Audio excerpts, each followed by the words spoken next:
Democrats are hoping to take control of the House, possibly the Senate, and are working on exerting greater control on state houses around the country. Republicans, meanwhile, have been working hard in many states to ensure they maintain control of Congress by redrawing voting districts. All of that is normal.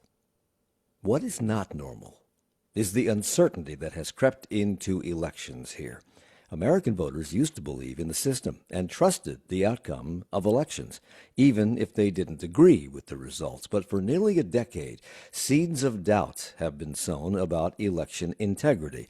In 2016, Donald Trump claimed that if he didn't win, the election was rigged, and in 2020 refused to acknowledge his defeat. Some are afraid he may interfere with the democratic process in the midterms or refute the outcome again. It is a recipe for chaos and a threat to democracy. David Graham, a Durham-based writer for The Atlantic, explores all of this in his recent article, Donald Trump's Plan to Subvert the Midterms is Already Underway. He's also the author of The Project, How Project 2025 is Reshaping America. Graham joins us to outline his thesis along with Danielle Battaglia, congressional correspondent for the Charlotte Observer and the Raleigh News Observer, and Susan Roberts is back with us, our returning champion, professor of political science at Davidson College. Welcome to you all. Good morning. Good morning. Good morning. Thank you all for being here. David, I'm going to start with you because the whole show is based on your article. So let me just read a portion of how you lay out what could happen, might happen in the midterms. You write, quote, imagine for a moment that it's late on Election Day, November 3rd, 2026. Republicans have kept their majority in the Senate, but too many House races are still uncalled to tell who has won that chamber. Control seems like it will come down to two districts in Maricopa County, Arizona. ICE agents and National Guardsmen have been deployed there since the summer, ostensibly in response to criminal immigrants, though crime has been dropping for several years. The county is almost one-third Hispanic or Latino. Voting rights advocates say the armed presence has depressed turnout, but nonetheless, the races are close. By that evening, the Republican candidates have small leads, but thousands of mail and provisional ballots remain uncounted. Donald Trump calls the press into the Oval Office and announces that the GOP has held the House. But he warns that Democrats will try to steal the election and announces plans to send a legal team to Arizona to root out fraud. He spends the rest of the night posting threats and allegations on Truth Social. In the morning, Republican lawyers file to stop vote counting, arguing that any votes counted after Election Day are illegal under federal law. That's how your article begins. And you go on to paint a picture in which Trump declares a national emergency, sends in the Marines to seize voting machines, and before the Supreme Court can get involved, FBI Director Kash Patel claims the votes have been tampered with. And it sounds like a combination of what occurred in 2020 and fiction. It's very dark. How realistic do you believe this scenario might actually prove to be? You know, I wanted to make this a scenario that was entirely plausible. I don't know if all of these things would happen. I think this is kind of a combination of a lot of the worst case scenarios. But I think this is something we could see. These are all strategies that Trump or people around him tried in 2020 or considered in 2020 or things that they've been discussing since. So I don't think it's merely fantasy. The past can be prologue, certainly, and you point out that Trump's reaction to his defeat in 2020 would indicate that now, feeling even more empowered than before and with no guardrails in his administration to contain him, this scenario is more than plausible. And you quote Trump's infamous promise in the summer of 2024 in which he said, Christians, get out and vote just this time. You won't have to do it anymore. You won't have to vote anymore. We'll have it fixed so good. Most have observed that what he says out loud, he intends to do or tries to do or in fact does. Are you saying we should take him at his word? Yeah, I think we should. I think we've seen enough of Trump's attitude toward elections that we need to treat these words as a reflection of what he thinks. And respond to them and sort of safeguard our election system as though they are his direct intent. But he says a lot of things that are quite blustery and quite often backs away from them later on. Could this be another instance of that? That Christian quote that you mentioned, Christians come out and vote now because you'll never have to do it again if you put me in office. Uh, could that just have been hyperbole, you think? Or do you really think that's the way he thinks? I think we see enough actions that he's taking to try to make the election slanted that we have to take it seriously. So when I look, for example, at attempts to push states around the country into gerrymandering, when I see attempts to bully local election departments or subpoena voter rolls from states, the full slate of things suggests that he really is trying to slant the election system. So I think it's more than just bluster because we can see the actions. Susan, this is NPR. So we have done in the history of this program a lot of author interviews, particularly with novelists over time. And this is the kind of stuff that we would talk to authors, novelists about these scenarios. And it makes for great terroristic political fiction, I suppose. Did you ever think, as a professor of political science who deals with this every day, that you would ever be on a program that had this kind of discussion and be considering these things as Um, pieces of reality? yes, perhaps. I loved Grant David's article, and I'm always big on marginalia, but I crossed out the first word, and I mean this in all seriousness.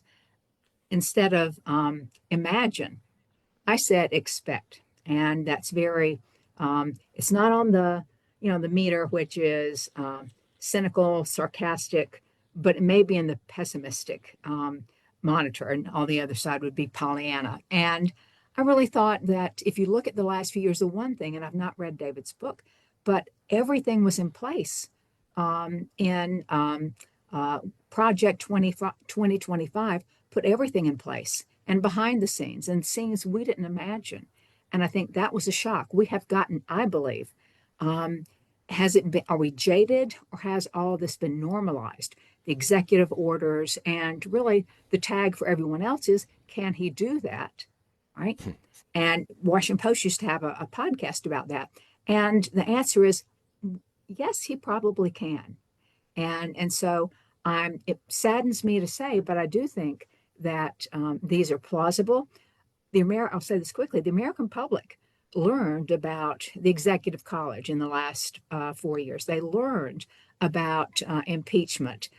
They learned about few things, but I don't think they learned a lot about um, elections. And if anything, and Danielle could say that we're more confused in North Carolina than perhaps any other state. Well, let me ask you a question about the first paragraph of his article, of Got it right David's here. article that I read. And there's a sentence that says, Republican lawyers filed to stop vote counting, arguing that any votes counted after Election Day are illegal under federal law. We've been counting votes after Election Day in every election cycle that I can remember, because sometimes votes don't get counted and by state law, cannot get counted Yeah. until after the polls close on election night. And it's impossible to count them all by the end of the evening at midnight. Is that in fact true? Is that against federal law? Does anybody know? It's not against federal law, according to any interpretation that I have seen. But we have seen the administration issue an executive order that says that. So they produced this executive order earlier this year. And they said states must stop counting, and we believe this is the law. They don't have the ability to write law into the executive branch. Um, and they also don't have oversight over how states do this. But I think by stating that and trying to push states into that kind of paradigm, they're laying the groundwork to sow doubt later. Danielle, it's one thing to have the man in the Oval Office with narcissistic tendencies and maniac tendencies to issue all these executive orders, to shape the world in his own point of view. That's one thing. It's another to have an entire political party but march in lockstep behind him. Some of these things are extraordinary, and many of them are un-American. How do you explain the lack of pushback? I mean, he is a figure that I think we haven't seen in American history where what he says he does. And if you don't get in line, you're watching people fall out left and right, like Senator Tom Tillis, he suddenly is not running for re-election, or you've got Marjorie Taylor Greene, who was one of his biggest supporters, and all of a sudden she's saying, I'm resigning in January because she's fed up.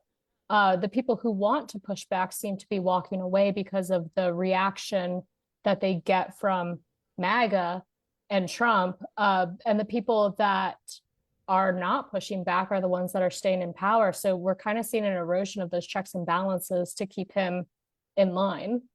I guess it could be tiresome if you are in Congress and you don't necessarily agree with everything the president says, but you fear what might happen if you don't publicly support that person. But why? I mean, Senator Tom Tillis is a United States senator, for crying out loud. Marjorie Taylor Greene, like her or hate her, is a very influential, powerful politician. Why would either of them feel cowed? I think there's different reasoning behind that. For like Senator Tillis, he's somebody who loves policy and loves to get things done, and that's just not happening in this Congress or the previous Congress. And I think that's frustrating to them. But at the same time, we've heard Tom Tillis's death threats that he's gotten to his grandchildren, his children, himself, his staff. There's a lot of pressure on them right now, and that's something that we heard emulated in Marjorie Taylor Greene when she walked away. Was she's just fed up with, you know, the threats to her family and the threats to herself, and he's got a lot of power behind him that I don't think we've seen before. We're taking a dark look at what might happen in the 2026 midterms this morning on Charlotte Talks on WFAE. Susan, in one of David's articles, it may be this one, it may be another one that I read yesterday, I can't remember. He writes that preserving democracy isn't a one-off. Its defenders have to be ready to stand up in every election. Other pundits have also echoed those sentiments, but I don't recall ever hearing anything like that said anywhere prior to Donald Trump. We always held up our democracy and our elections as a shining light to the world, and any politician who tried to subvert it, one would have thought, would have been considered a pariah and just exorcised from the body politic. That's not what's happening. What happened? Why do people support someone who is willing to throw this all away? Well, I didn't go back and look at it because I don't have to, because I've said it so many times. It was an article in July prior to the election, an Atlantic article. And the one line I repeat to my students, and I can't anymore, and that is, the chaos caused Trump. Trump didn't cause the chaos. I now think that Trump is causing the chaos. And I can't remember in recent memory such a kind of a vivid response to someone who is so unique in American politics. And I think I would say, I had a class when I taught in DC several years ago, and it was entitled American Democracy, Damaged or Endangered. And with the exception of one woman, like for so much, Rachel Ory from the Bipartisan Partisan Center, everybody else said endangered. Do you agree with that? I do. Okay. We at have this to point stop. in my We world, have I to do. stop. We'll come back and talk more about this and the possible chaos in the midterm elections that we may face in just months from now when Charlotte Talks continues.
It's Charlotte Talks on listener funded 90.7 WFAE and WFHE. I'm Mike Collins. We're talking about the midterms and the possible chaos that could ensue should things unfold the way perhaps they might under the tutelage of one Donald Trump. It's all based on an article by one of our guests today, David Graham, who is a writer for The Atlantic. His latest article is Donald Trump's plan to subvert the midterms is already underway. It is eye-opening in one way.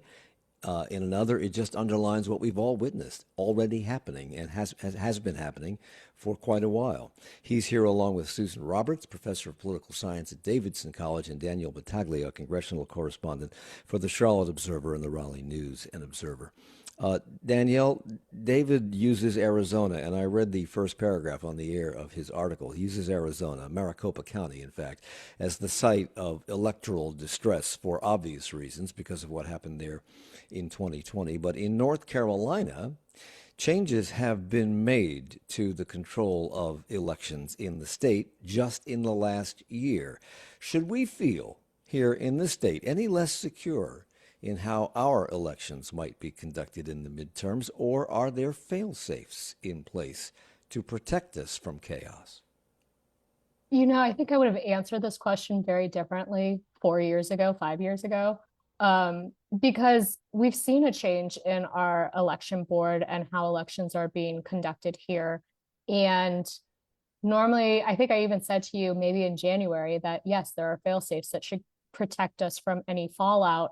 But I think we're, again, seeing erosion in that where if I was a voter, I'd be watching very carefully what our state government is doing to our election board and how it's changing, because it could have an impact. But wait, there's more, and it gets worse. David, you focus on these moves here in North Carolina in yet another article you wrote for The Atlantic, where you say that we don't have to imagine what attempts to subvert an election would look like. North Carolina, you say, is the canary in the coal mine because it's already happening here. Explain that. Yeah, I think as North Carolina has been a model for what has happened nationwide in a lot of cases, we can see this in elections. I think back to the 2016 gubernatorial race, where Pat McCrory, then the sitting governor, challenged votes in Durham County without a lot of evidence, claiming that there had been fraud, and drew that election out. And I've had people who were working around that recount compare it to what we saw in 2020 from the Trump administration. I think by and large, what you're looking at with the kind of election subversion threat is a long-ranging thing. You change the rules ahead of the election. You work to suppress votes as you get toward the election, and then you challenge votes after the election. And those are all things that we've seen in this state in the last decade. So we have seen, for example, the voter ID law and the long wrangling over that. We've seen fights over the makeup of the Board of Election. We've seen, redistricting. It seems like, every year it's been a constant redistricting fight here for a very long time. And then, of course, in the 2024 state Supreme Court race, we saw an attempt to throw out votes after the fact, despite no fault of the voter's own. And I think these are all things that national figures are taking note of, and they're using as models that they could try in a 2026 or a 2028 election. And Susan, this seems to almost be a controlled effort on the part of Republican-controlled states across the country. They're all doing lots of things very similarly and with the same kind of energy. And I think maybe I've asked you this question in the past. I don't know. Do these people doing these things, gerrymandering to a fare thee well, challenging elections the way we saw what happened with our state Supreme Court election, which dragged on for months in North Carolina. Do these people believe in democracy, or is it all about power and control?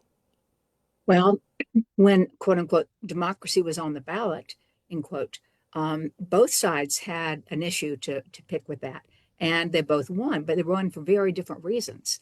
You put it, and David too, in terms, I'll say, I look at it with my class, casting, counting. And the Republicans and conservatives are doing, and I say Republicans and conservatives, that's the way they're lapsed together. They're pretty much synonymous as the Democrats and the liberals.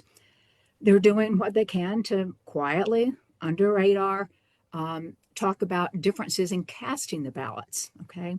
in terms of drop boxes, in terms of early voting. And then on the other end, they've got questions about counting. And that goes into the supervisors of election and all these people that most people don't pay a lot of attention to.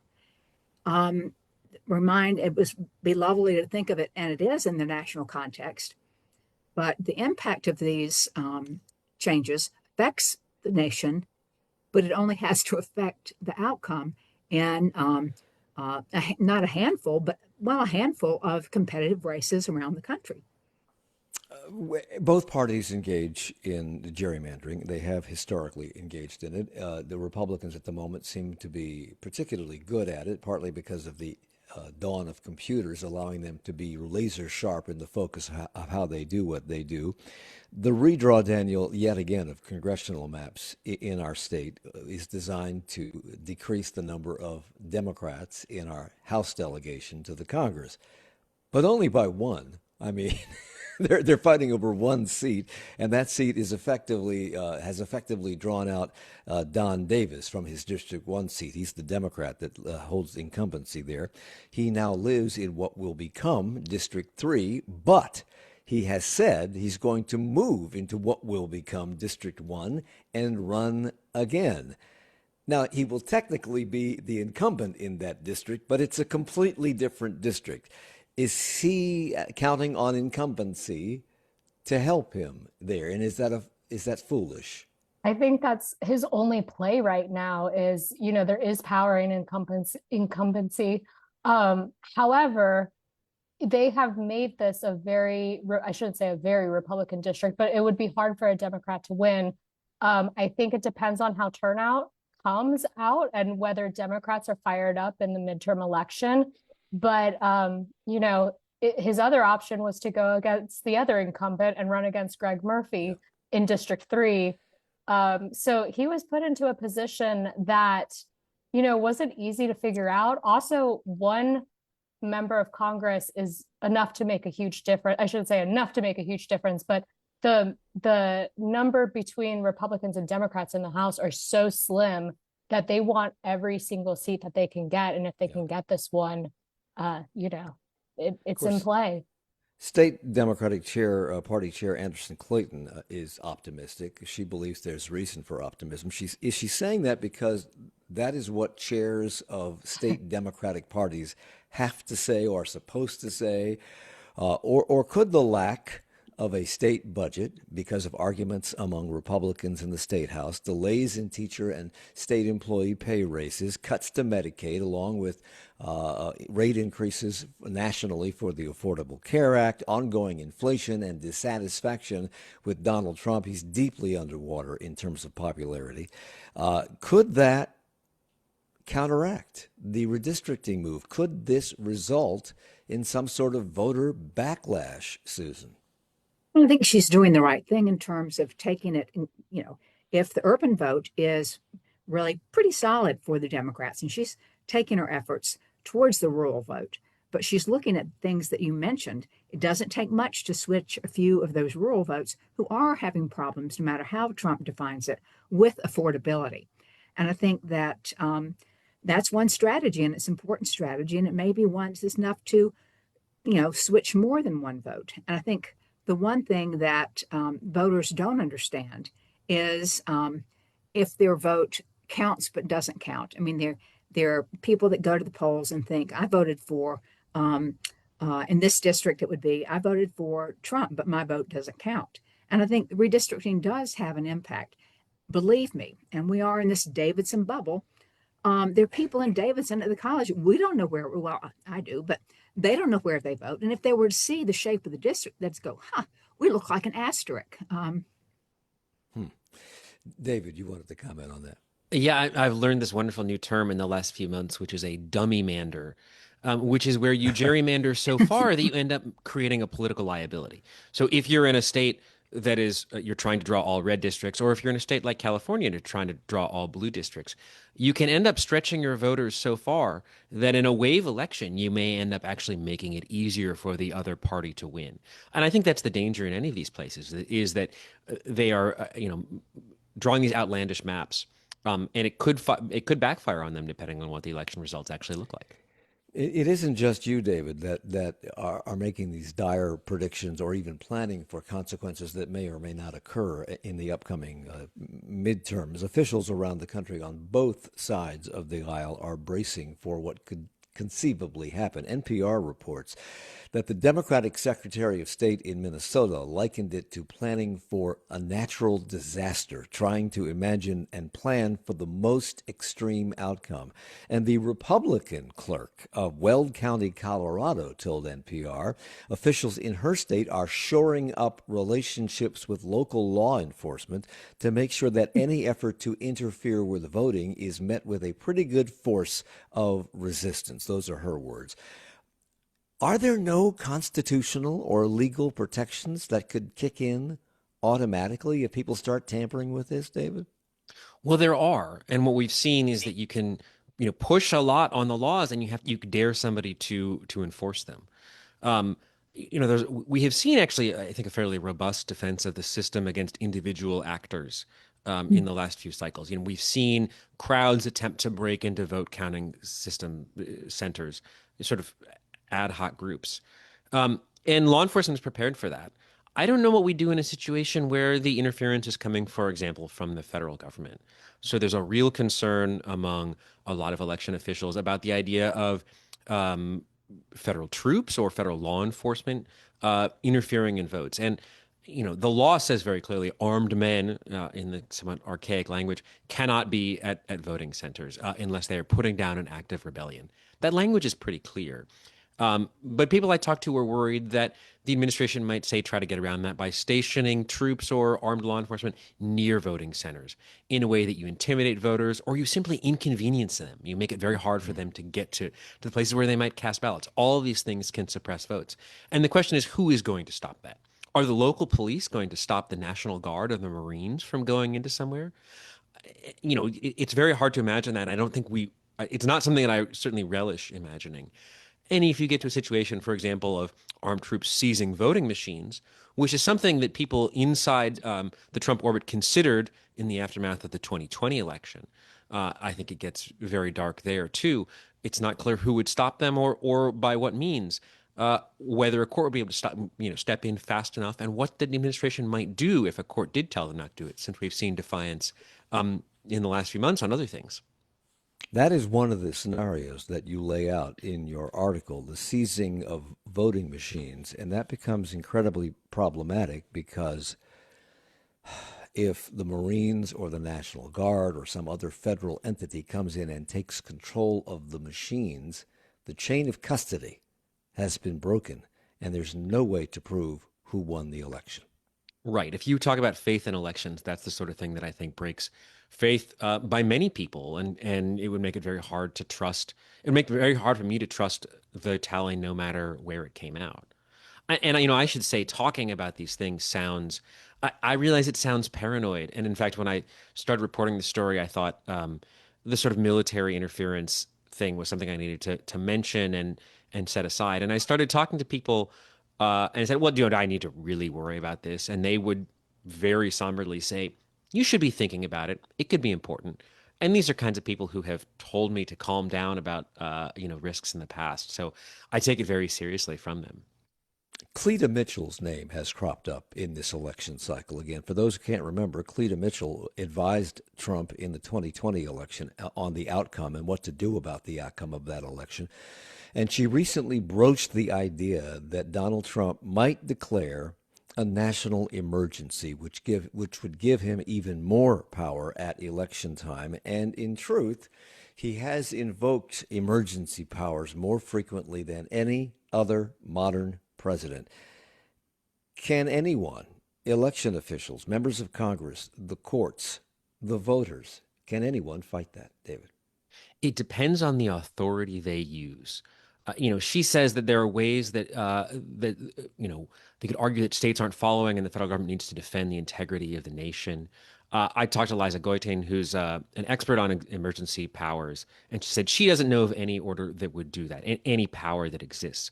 But the question is, if a president tries to do that, who can review it? Can Congress stop that? Can courts stop that? And how fast? We've seen a real, I think, cleverness by the administration in finding ways to do things over and over. If they get stopped on one avenue, they try another one.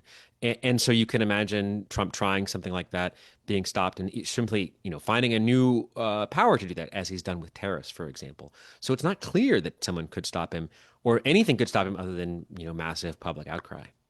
We have this famous phrase in our history, Susan, we the people, which indicates that we the people run the place, not the politicians. Although they are part of the people, they're a tiny subset of the people, but they seem to be exercising all of the control. We've never had a president in our past who has accused our elections of being rigged. We've never had one who incited an insurrection, but we have had politicians on both sides of the aisle who want to gerrymander districts in such a way that their party has the best chance of winning, which subverts we the people. Is it time that we, the people, the voters, demand a change in the way these maps are being drawn? And can we? Is there any way for us to do that? Well, I always ask my friends, if the Democrats were in power, would they gerrymander? And the Yes. answer really is yes. I think that if you look at, to me, taking on voting rights, if the president is willing to take on, and the Supreme Court is going to listen, birthright citizenship, what won't he try to do? I mean, that's kind of a bridge too far for me, but I think there isn't the oversight. One of the things that, if you look at, they're very logical and very well-reasoned, but if you look at the Brennan Center and a couple of other centers about, good government, they give a lot of suggestions that are all ad hoc after the election, what you could do with the courts after the election. It's Charlotte Talks on WFAE. David, elections, including presidential elections in this country, are controlled pretty much by the states. They're completely decentralized. So, two questions. Does that mean that presidents who want to interfere have to use really arcane methods to do so? And does it also mean that they really need the help of state officials either before, during, or after elections? Yes, that's exactly right on both counts. Insofar as the federal government has a role in elections, it is largely Congress which sets the laws about this. The president has a very little constitutional role. As the Election Assistance Commission, which is this small body, most of this is a state matter. And so the effect of these things really has a lot to do with how much state officials are willing to cooperate and go along with things Trump has done. We saw him pressuring election officials in 2020, of course. We have to take a break. When we come back, we'll explore David Graham's article, his deep, dark vision of what could happen in a little more detail here. Stay with us. It's Charlotte Talks on WFAE.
It's Charlotte Talks on WFAE and WFAE.org. I'm Mike Collins. We're talking with author David Graham with The Atlantic about his recent article in that magazine called Donald Trump's Plan to Subvert the Midterms is Already Underway.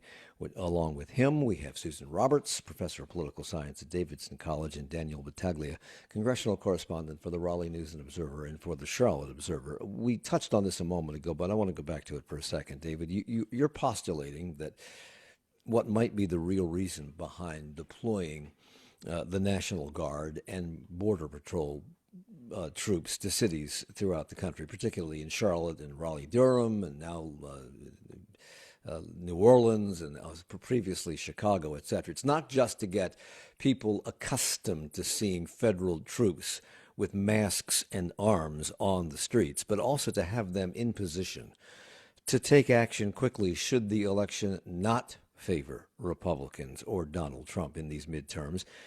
And as we mentioned, sending them in to seize voting machines would break the chain of custody, make it impossible to determine a legitimate outcome for the election. That in and of itself, it would seem to me, would be a violation of law, wouldn't it? And couldn't state officials step in and say, no, you cannot have these machines? Yeah, and we've seen state officials saying no to the federal government before. Not just in the case of declining entreaties from Trump in 2020 to throw out the results or to throw out certain votes.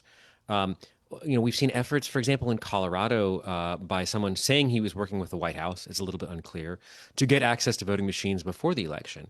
And the county officials all said, absolutely not, you can't do that, that's against the law. And they reported it to the state Secretary of State. So that's a good sign, but we don't know if there's more of those sorts of things going on. It's very hard for state officials also to say no to the federal government. If the Justice Department is telling you what they believe the law is, and you're a county election official, you probably have an attorney who may or may not be your full-time attorney at the Board of Elections, and you're putting their expertise up against the Attorney General. It's very hard to resist in that case.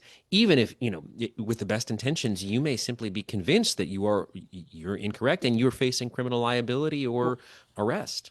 Well, you've said that when you were researching and writing this article, you spoke with experts and election administrators across the country who are not prone to hyperbole, who used words like nightmare and warned that Americans need to be ready for really wild stuff. Their words, not yours.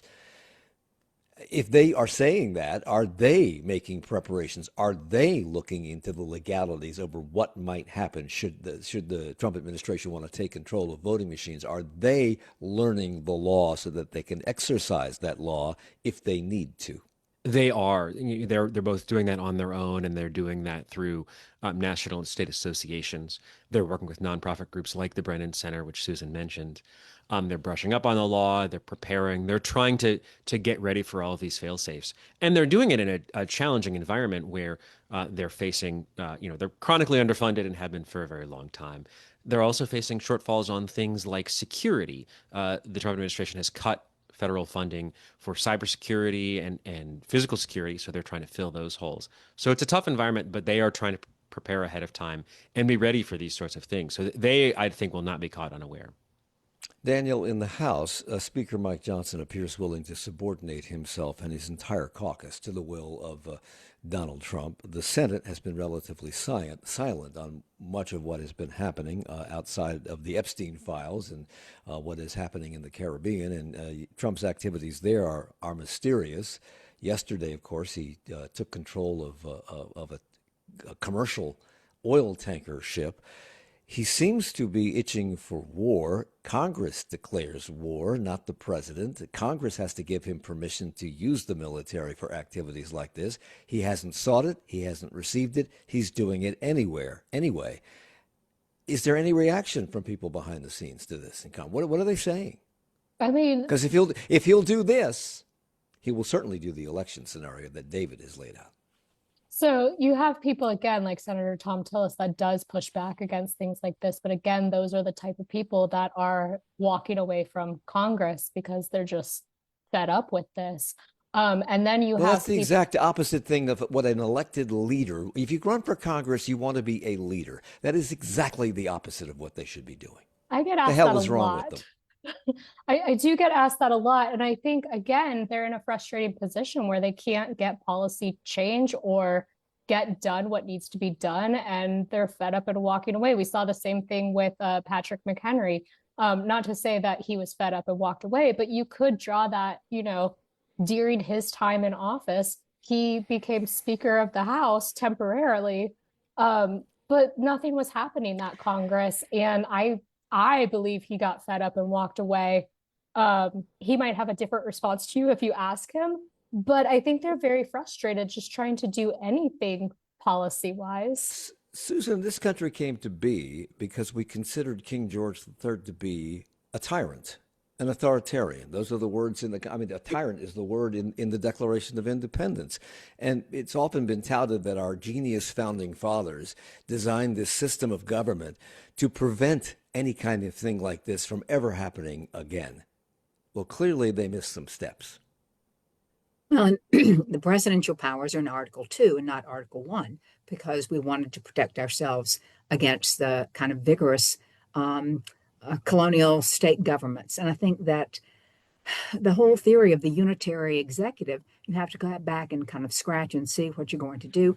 I'm teaching the presidency next semester. I actually don't know how I'm going to deal with these powers. Also, the Federalist Papers went on to say, or the Anti-Federalist Papers say, when you design this, your president would be the fetus of monarchy. And I think we long expected this. But then, again, as people would say, we had George Washington as a model, and there wasn't a lot of attention and detail given to these things about what executive power really constitutes. And from that, you can derive executive orders. And just on the point of Marjorie Taylor Greene and Tom Tillis wrote an editorial on the creating the wall, and he said he believed in it, but he did not like or agree with Trump's use of the emergency powers. I, quite frankly, don't think that it was a fear of being primaried. I don't think Marjorie Taylor Greene had any fear of being primaried. And so it's very complicated. Danielle, a recent poll shows that right now, very early in the race for the Senate in North Carolina, former Governor Roy Cooper has a lead over Donald Trump's chosen candidate, Republican Michael Whatley, who used to be the head of the state Republican Party. Could that serve as a cautionary tale that people are fed up with this and want a different direction to take place quickly? I think there's several layers to that. We're seeing that across the country where there's a blue wave coming in and people are voting differently than we've seen in the past. What's interesting about North Carolina being the purple state that it is, we elect various leaders from various parties. But I think the one thing you do have to take note of with this Senate race is that Michael Whatley, even though he's been a high profile character in the Republican Party, he's not that well known to people who aren't paying attention to politics. And so I think he's got to overcome that against a governor who has been in the spotlight since the 80s and is a name that people know in North Carolina. But I also think that we're going to see a possible shift here where we could have a Democrat take this office.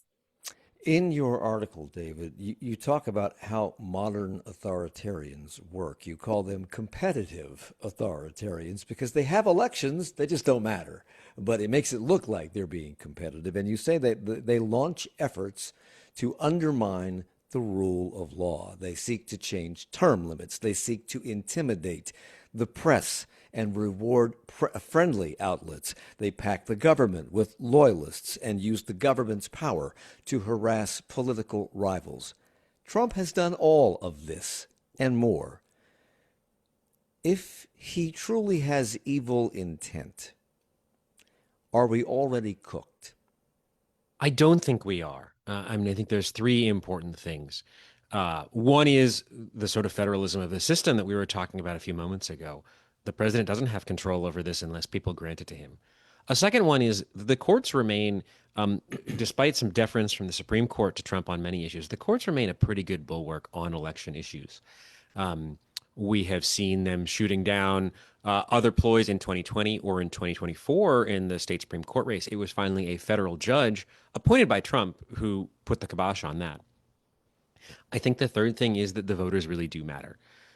competitive authoritarians maintain elections because it's important for giving a kind of veneer of legitimacy. But once you open that up, there is a danger that the people will actually vote, and they will vote quite loudly. And I think that is maybe the thing that is our greatest asset in an election, is that voters are going to have their voices heard. And if we see the kind of big shifts that Danielle is talking about, we've seen in places like Miami, or we've seen, in the special election in Tennessee, this might not be so close an election. And it's very hard to steal an election that isn't close. A close election is up for grabs.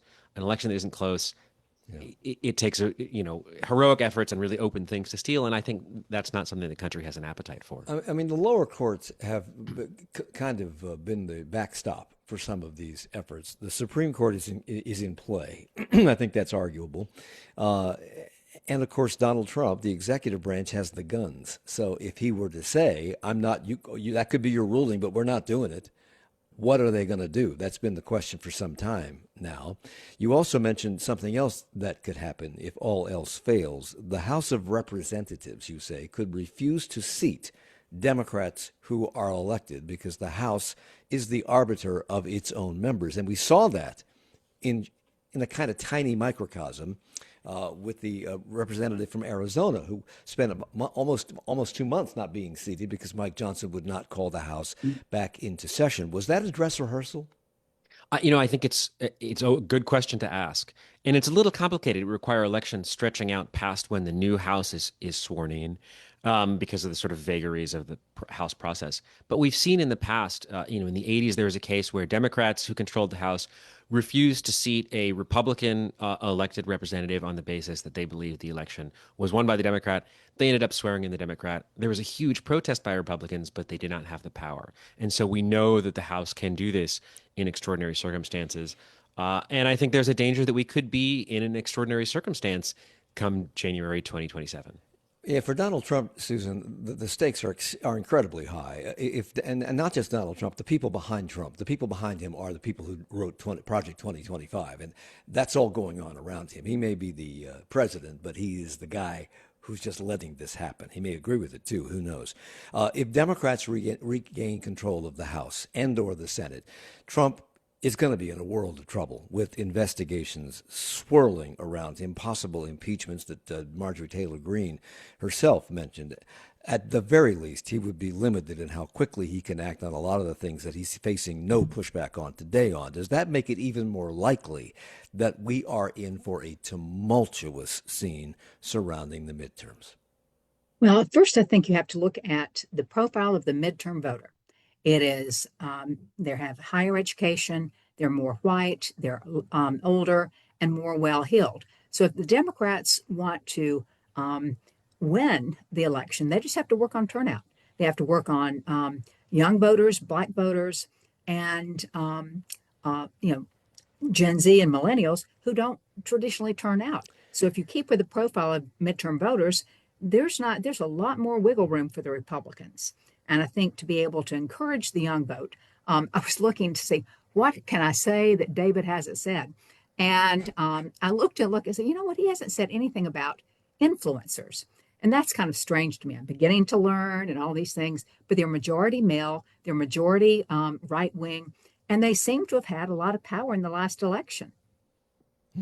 David, getting back to We the People, you say the most important defense against losing our democracy is the people, an engaged electorate. And we've seen people taking part in these No Kings marches across the country. But, Donald Trump could look at that and declare martial law and put a stop to that like that. So what can people really do?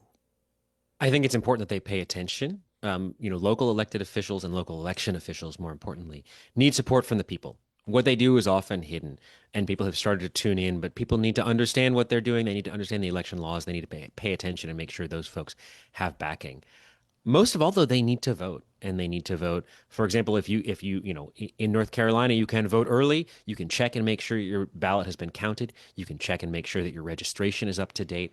All of these things to ensure that your vote is counted and your voice is heard, I think are really important. If everybody does that, then it's much more likely that the will of the people will be what carries the day, regardless of which party that comes to benefit in 2026.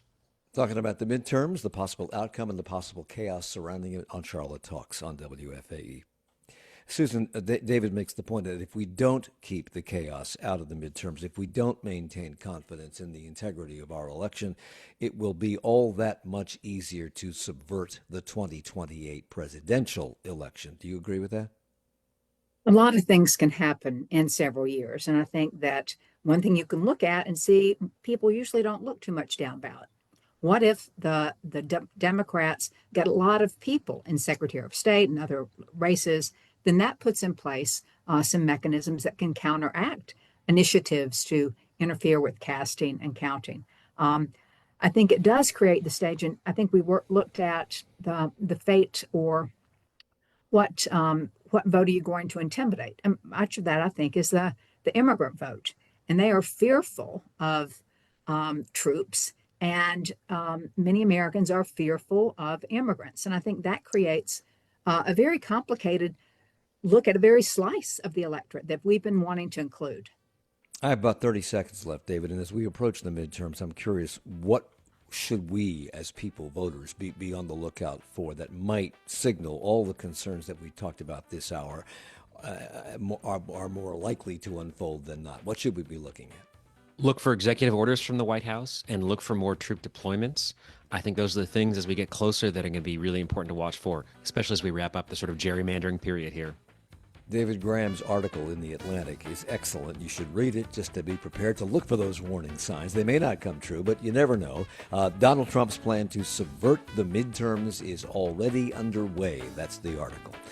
Danielle Battaglia is a congressional correspondent for the Charlotte Observer and the Raleigh News Observer, and Susan Roberts is a professor of political science at Davidson College. Thank you all for the hour, and please, God, let this not come true.